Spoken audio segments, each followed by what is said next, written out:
Good evening and welcome to Pokopoko News tonight on MRI TV Live. I'm Bajo Frank Lawrence and here are the top stories making headlines tonight. South Korea's president revived the annual parade to signal the country's readiness. Singapore's ex-minister felt jailed for 12 months in landmark ruling. Japanese atomic bomb survivors group Nihon Indacho wins Nobel Peace Prize. Myanmar's anti-coup forces known as the People's Defense Force have been targeting Mandalay.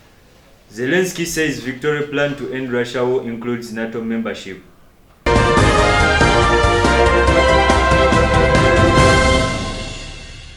In detail, Korea's Yunmo-5 missile takes center stage at military parade South Korea's president revived the annual parade to signal the country's readiness. Our reporter, Bwembo Nasa, has more details.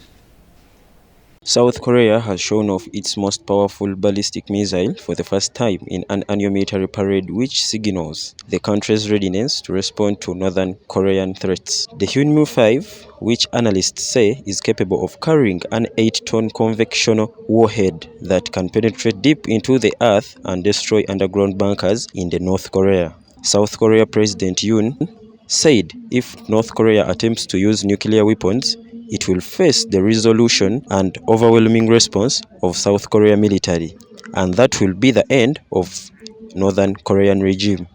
Since taking office in 2022, Yoon has received the tradition of annual military parades as part of his strategy and has backed a stronger military alliance with the United States as well as closer cooperation between Washington and Tokyo. The Hyunmoo-5 is categorized as short-range, but if topped with a 1-ton warhead, typically for ballistic missiles, its range can exceed 5,000 kilometers, according to Yoo Hyung-win, a lawyer on South Korea's Parliamentary Defense Committee. Myanmar's anti-coup forces known as the People's Defense Force have been targeting Mandalay as part of their struggle to oust the military junta that seized power in February 2022.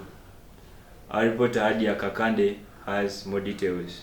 Myanmar's anti-coup forces targeting Mandalay in struggle to host military. Myanmar's anti-coup forces, known as the People's Defense Force, have been targeting Mandalay as part of their struggle to host the military junta that seized power in February 2021. The PDF are the armed groups formed by the National Unity Government to resist the military regime. Mandalay, the country's second largest city and major financial hub, is strategically important due to its location and economic significance. The city has long served as a key conduit for trade with China and is home to the military main Air Force facility. The PDF tactics have involved from peace protests to delay-style acts on military personnel and assets. They have been supported by ethnic armed organizations such as the Kachin Independence Organization Army, which have provided training, weapons, and experience. Japanese atomic bomb survivors group Nihon Indacho wins Nobel Peace Prize. Known as Ibakusha, the survivors of the 1945 bombings of Hiroshima and Nagasaki have been recognized by the Norwegian Nobel Committee for efforts to rid the world of nuclear weapons. Let's get this more in detail. Like the past winners of this prize such as Abiy Ahmed Ali, Barack Obama, Lee Yabo and Wangari Maathai, known as Nihoni Hindacho, the survivors of the 1945 bombings of Hiroshima and Nagasaki have been recognized by the Norwegian Nobel Committee for efforts to get rid of the world of nuclear weapons and have been awarded with the 2024 Nobel Peace Prize. Singapore's ex-minister felt jailed for 12 months in landmark ruling. Iswaran sentenced to a year in jail in a rare corruption trial in the city. Our reporter, Bwembo Nasa, has more details. A Singapore court has sentenced a former minister, Iswaran, to 12 months in prison for obstructing justice and receiving more than $300,000 worth of gifts in the Asian city. Iswaran, who was a cabinet member for 13 years and has held the trade, communication and transport portfolios, pleaded guilty last week to 4 counts of improperly receiving gifts and 1 of obstructing justice. Iswaran faced a huge media scrum as he arrived in court on Thursday and declined to answer questions. He showed no emotions during the court session, and the judge, Vincent Hong, allowed him to remain on bail for the next few days and begin his jail term on Monday.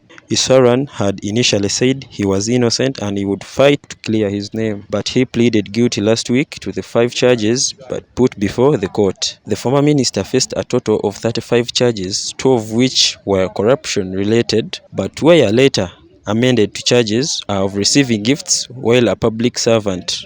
Judge Hong, in his ruling, said there was a higher level of culpability when a public servant holds high office that wields greater influence over business transactions. His trial comes just over 4 months after Singapore installed new Prime Minister Lawrence Wong after Lee Hsien Loong stepped down. Zelensky says victory plan to end Russia war includes NATO membership. Zelensky told Parliament in Kyiv that the plan could finish the war, which began with Russia's full-scale invasion of Ukraine in February 2022, 2 years back. A reporter has more details. Ukrainian President Volodymyr Zelensky says his victory plan to end war with Russia includes requests for specific weapons and unconditional invitation to join NATO now. The first, he told lawmakers, was receiving unconditional invitation to join the military alliance, which would show how their partners truly see Ukraine's place in the security architecture.